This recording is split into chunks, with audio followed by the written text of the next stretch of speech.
Terima kasih Anda masih bersama kami di Kompas Petang, saya Cynthia Rompas. Saudara, pelaksanaan Pilpres menjadi perbincangan dalam sidang Komite HAM PBB di Jenewa, Swiss. TKN Prabowo Gibran bilang legitimasi pemilu 2024 tidak perlu dilakukan. Sementara TKN Ganjar Mahfud menilai kepercayaan dunia internasional terhadap penyelenggaraan pemilu Indonesia hilang. Pelaksanaan Pilpres di Indonesia yang digelar 14 Februari menjadi perbincangan dalam sidang Komite HAM PBB di Jenewa, Swiss 12 Maret lalu. Anggota Komite Hak Asasi Manusia PBB dari Senegal menyoroti netralitas Presiden Jokowi terkait dengan pencalonan putra Presiden Gibran Rakabuming Raka sebagai calon wakil presiden yang akhirnya mengubah syarat pencalonan. Netralitas pejabat tinggi negara termasuk Presiden Joko Widodo di Pilpres 2024 pun dipertanyakan. In February 2024, Indonesia held presidential elections.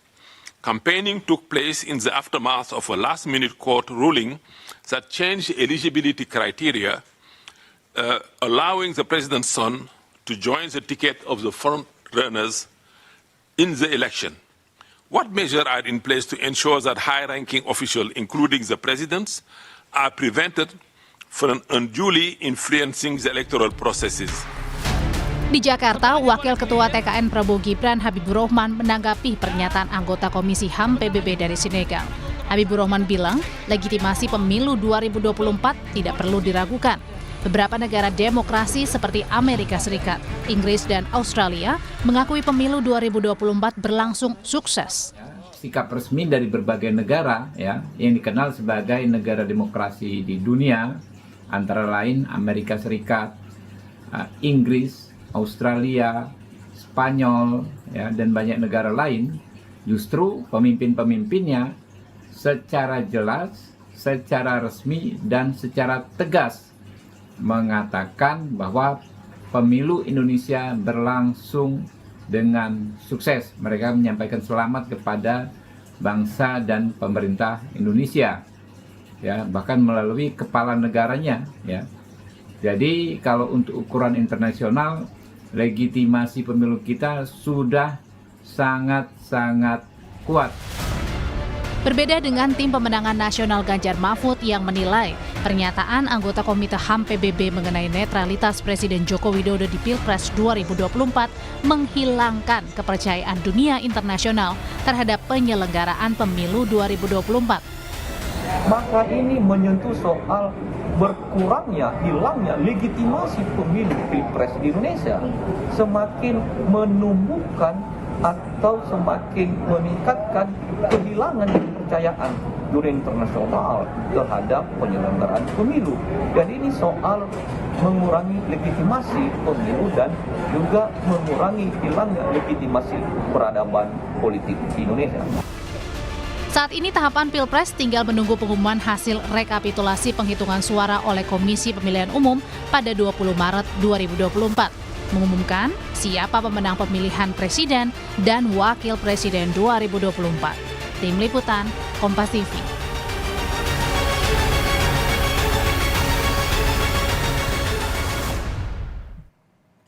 Presiden Joko Widodo mendapat sorotan soal netralitasnya dalam pelaksanaan pemilu 2024 oleh anggota Komite Hak Asasi Manusia Perserikatan Bangsa-Bangsa dari Senegal dalam sidang PBB ICCPR di Jenewa, Swiss 12 Maret lalu. Kritikan ini, saudara, menjadi tamparan keras terhadap pemerintah, terutama netralitas Jokowi.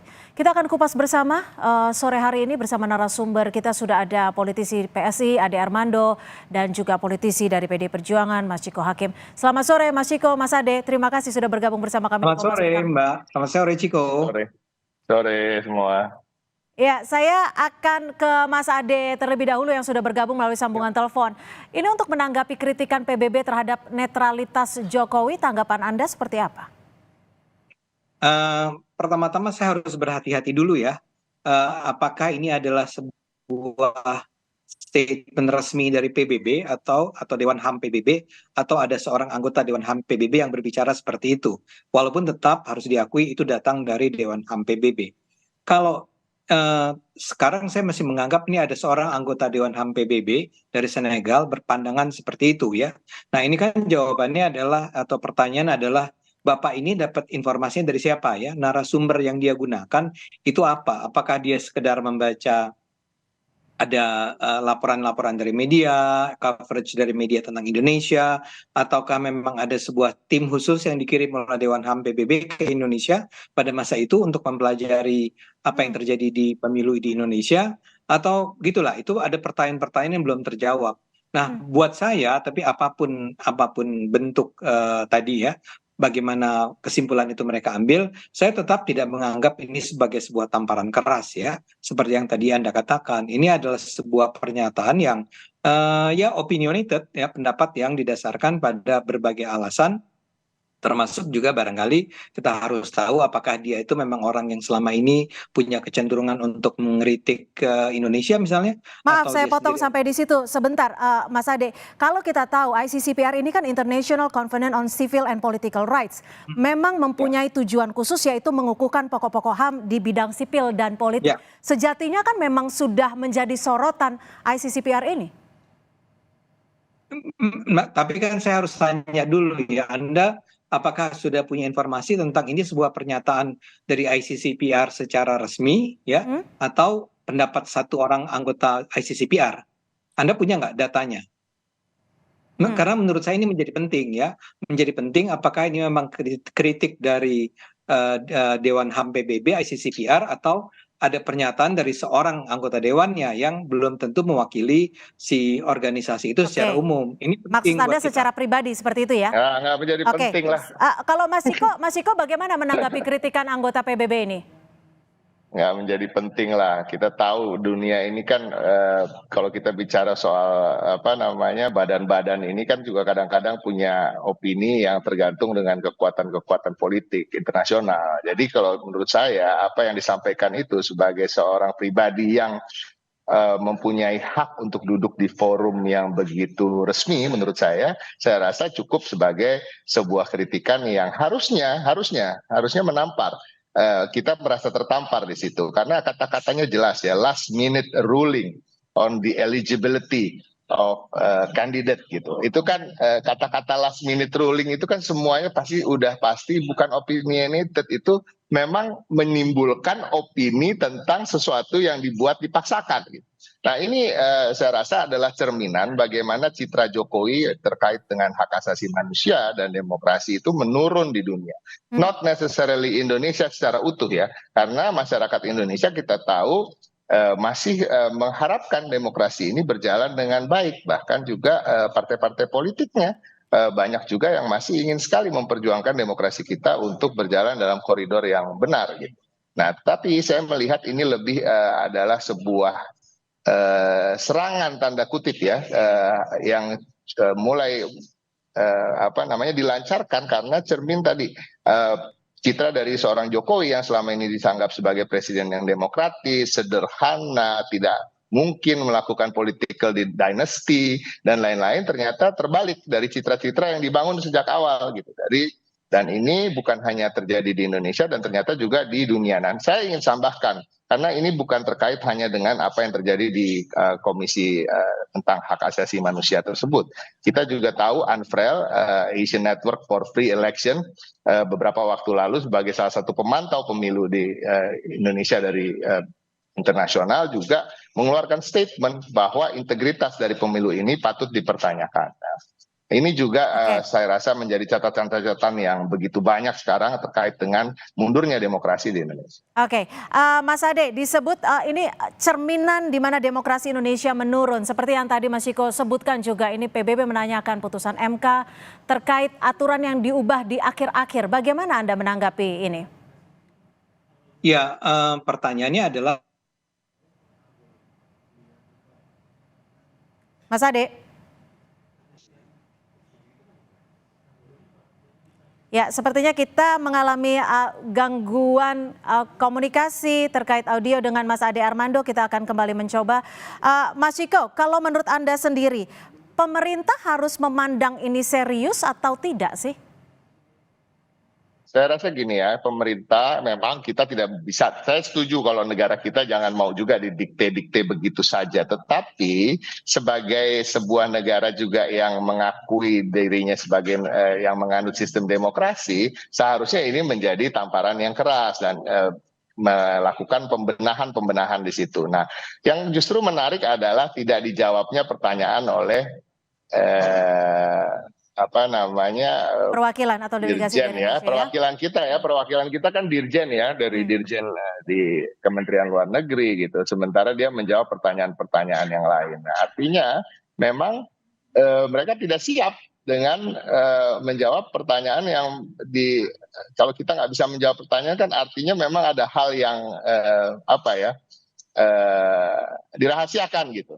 Ada yang kita tutup-tutupi sehingga kita tidak dapat menjawab pertanyaan tersebut. Nah, ini juga harus kita akui.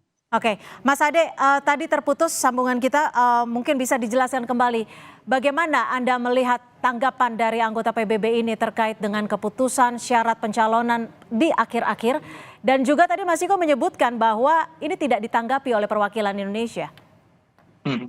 Halo, sekarang udah bagus nggak? Ya, sudah, silakan. Sudah. Ya, pertama-tama soal keputusan Mahkamah Konstitusi. Seberapa besar ancaman keputusan tersebut atau seberapa besar itu bisa disebut sebagai bertentangan dengan demokrasi. Itu kan menjadi masalah persepsi, masalah interpretasi ya. Yang jelas misalnya pertanyaan besarnya adalah apakah keputusan Mahkamah Konstitusi tersebut disetir atau diatur oleh Presiden Jokowi, oleh pemerintah. Nah, ini yang saya rasa kalau dalam pandangan saya sih tidak bisa disebut begitu ya. Sehingga kalaupun ini mau disebut sebagai ancaman terhadap demokrasi atau runtuhnya demokrasi, ya kita bisa berdebat. Karena itu saya memang menyayangkan kalau sampai perwakilan Indonesia itu merasa tidak perlu atau tidak bisa menjawab pernyataan tersebut di forum yang resmi tersebut, sehingga orang bisa juga mendengar apa jawaban dari orang Indonesia ya. Karena kalau dalam pandangan saya itu sebetulnya kritik atau kecaman yang datang dari si wakil Senegal ini ya harus dianggap sebagai ya kritik yang biasa-biasa saja, seperti tadi juga dikatakan oleh Anda kan. Mas Ade. Baik, kita akan kembali mencoba memperbaiki hubungan dengan Mas Ade Armando, dan kita masih akan membahas terkait netralitas Jokowi yang dipertanyakan anggota PBB Komite HAM pada 12 Maret 2024 lalu. Tetap bersama kami di Kompas Petang. Netralitas Presiden Jokowi di pemilu 2024 dipertanyakan oleh anggota PBB Komite Hak Asasi Manusia. Kita masih bersama Mas Ciko dan juga Mas Ade Armando di Kompas Petang. Mas Ade, kalau melihat situasi ini kan juga bukan pertama kalinya ada media asing yang juga sempat menyorot terkait pemilu 2024 dan dugaan cawe-cawe Presiden Jokowi. Bagaimana Anda melihat ini? Oke, saya harus cek suara saya bagus nggak? Sudah aman sekarang, mudah-mudahan semoga aman terus. Oke, iya, pertama-tama memang kita harus, saya ulang ya, apa yang sudah saya sampaikan di awal tadi. Kita harus pelajari dulu ya apa yang sebetulnya ingin disampaikan oleh teman dari Senegal ini, si bapak dari Senegal ini. Karena kalau isunya adalah soal netralitas ya, ini memang sebuah isu yang barangkali debatable banget, dan misalnya orang bisa tanya kan selalu, memang kalau seorang presiden itu tidak netral, lantas apa ya? Nah, dalam hal ini si Bapak Senegal ini kan mengaitkannya dengan keputusan Mahkamah Konstitusi. Nah, itu saja kita di Indonesia tidak pernah punya informasi yang cukup mengenai benarkah keputusan Mahkamah Konstitusi itu adalah sesuatu yang datang akibat intervensi dari Pak Jokowi. Itulah makanya saya katakan tadi sebenarnya ini harus dipelajari dulu nih ya, si Bapak ini dapat informasi dari mana. Dia mengambil kesimpulan itu berdasarkan cerita-cerita yang mana ya. Karena menurut saya itu sangat menentukan. Belum lagi seperti tadi dikatakan oleh Bung Ciko ya, soal bahwa dia itu sebetulnya membawa kepentingan apa ya. Tapi taruhlah kita sekarang anggap dia itu netral, anggaplah dia itu kritis. Ya, sebetulnya perspektif dia, cara baca dia mengenai kasus yang terjadi di Indonesia ini seperti apa? Mengapa dia sampai merasa perlu ya untuk menyampaikannya secara terbuka? Nah, dalam hal ini Mas, saya memang merasa kecewa juga kalau sampai perwakilan Indonesia di sana memilih untuk tidak merespons ya. Barangkali khawatir bahwa responsnya akan keliru atau apa. Tapi biar bagaimanapun kritik-kritik semacam ini, suara-suara keras semacam ini harus dijawab, harus ditanggapi secara terbuka oleh perwakilan Indonesia ya, karena memang kita sih nggak kepengen ya sampai Indonesia dianggap sebagai sebuah negara yang mengalami kemunduran demokrasi. Oke, Kita tidak ingin agar PBB apalagi mengatakan itu. oke. Oke. Mas Ciko, terkait Yes. dengan kritikan dari anggota PBB ini berefek tidak terhadap daya tawar HAM di forum PBB atau forum-forum internasional lainnya?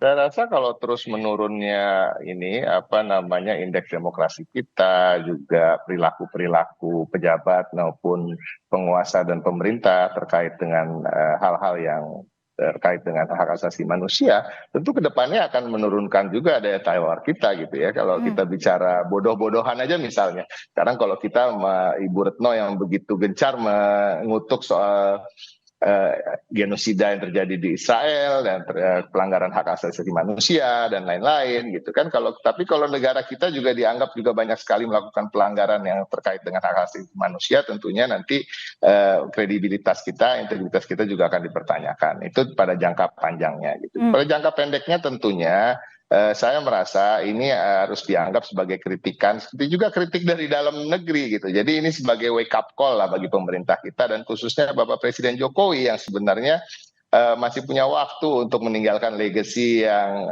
walaupun memang sudah agak buruk ya legasinya, tidak seperti yang diharapkan bahwa dia akan meninggalkan legacy sebagai pemimpin yang demokratis.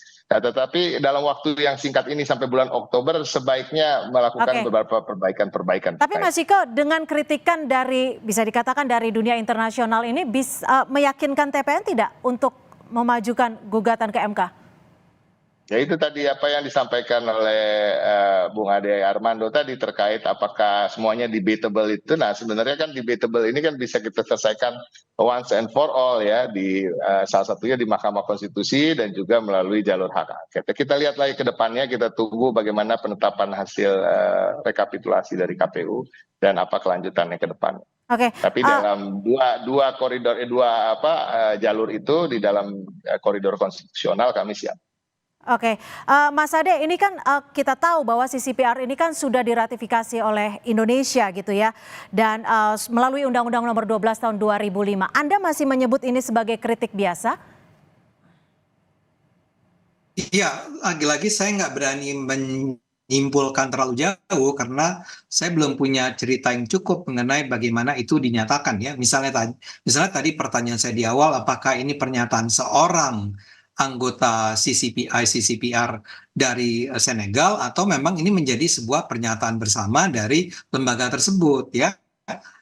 Karena saya sih merasa bahwa kalau sampai Dewan HAM PBB itu menganggap Indonesia mengalami penurunan demokrasi yang signifikan, itu salah sekali ya. Saya akan termasuk menjadi orang yang mengatakan enggak lah ya, demokrasi kita barangkali memang tidak sepenuhnya perfect, tapi kemudian pada saat yang sama saya harus mengatakan bahwa ada banyak hal yang baik yang sudah dilakukan dan tidak bisa sepenuhnya dianggap sebagai sebuah atau dengan mudahnya dianggap sebagai kesalahan Pak Jokowi. Ininya belum dapat nih Mbak konteksnya, kenapa dia ngomong begitu, atas dasar apa ya, kita belum baca tuh memang argumen lengkap dari dia. Saya minta maaf bahwa jika masih mempertanyakan, kalau dari koalisi Anda sendiri apa tanggapannya? Apakah akan memberikan sikap tertentu atau akan seperti apa? Saya lagi-lagi juga nggak bisa jawab karena itu bukan keputusan yang melibatkan saya. Saya ini adalah seorang caleg PSI nih, politisi PSI yang tidak ikut di dalam pertemuan-pertemuan koalisi ya. Saya cuma bisa mengatakan kalau saya dimintai pendapat, saya akan mengatakan bahwa apa yang dikatakan oleh teman Senegal itu perlu dibaca secara utuh, secara lengkap, dan kemudian direspons juga secara utuh dan lengkap dari Indonesia. Karena saya sih termasuk orang yang percaya bahwa Indonesia ini tidak perlu khawatir dengan tamparan apapun atau serangan apapun, walaupun itu datang, apakah itu datang dari satu orang ataukah itu datang dari sebuah dewan. Yang penting kan kita bisa menjelaskan kepada publik dunia, publik internasional bahwa sebetulnya apa yang dikatakan di sana itu adalah sesuatu yang barangkali keliru atau tidak tepat atau apapun. Dan Indonesia tidak perlu merasa, saya setuju sama pernyataan Bung Ciko tadi, Indonesia tuh nggak perlu khawatir kalau ada kritik baik dari dalam maupun dari luar terhadap pemerintah ya memang harus menjawab. Jadi dari koalisi Anda tidak akan melakukan apa-apa juga ya untuk menjawab kritikan ini? Kalau koalisi saya tidak tahu, saya tidak bisa menjawab merepresentasikan jawaban dari koalisi kami. Oke. Mas Ciko, kalau menurut Anda pemerintah harus melakukan apa ketika sudah disinggung dalam forum internasional? Singkat saja. Saya rasa satu hal ya, on the spot kemarin ketika ditanya oleh Bapak dari Senegal itu, Dirjen dari Kementerian Luar Negeri seharusnya menjawab. Tadi saya setuju dengan apa yang dikatakan oleh Bung Ade, kalau memang dia merasa itu salah dan lain-lain. Tapi kan dengan tidak menjawab, nah ini kan semakin akan menimbulkan pertanyaan-pertanyaan. Nah, kedepannya pemerintah Republik Indonesia harus menjelaskan secara baik, dan tentunya saya yakin pertanyaan-pertanyaan berikut akan datang dan cukup bertubi-tubi, karena kita tahu sendiri ketika satu pertanyaan tidak dijawab akan ada pertanyaan-pertanyaan berikutnya. Dan saya ingin menyampaikan, saya rasa kalau terlalu kita mencurigai motif dari pertanyaan tersebut, apa ada di balik itu, saya rasa ini terlalu jauh, Bung Ade. Karena kalau kita bicara siapa orang ini berbicara dengan siapa di Indonesia, tentunya kalau aktivis HAM dan demokrasi berbicara dengan aktivis HAM dan demokrasi, dan berkumpul dengan aktivis HAM dan demokrasi. Nah, yang agak berbeda dengan Bung Ade Armando ya, sebagai aktivis HAM dan demokrasi sekarang mendukung calon presiden yang ada kasus HAM-nya. Oke, Mas Ade, menurut Anda Istana atau Presiden Jokowi perlu menanggapi tidak? Singkat saja.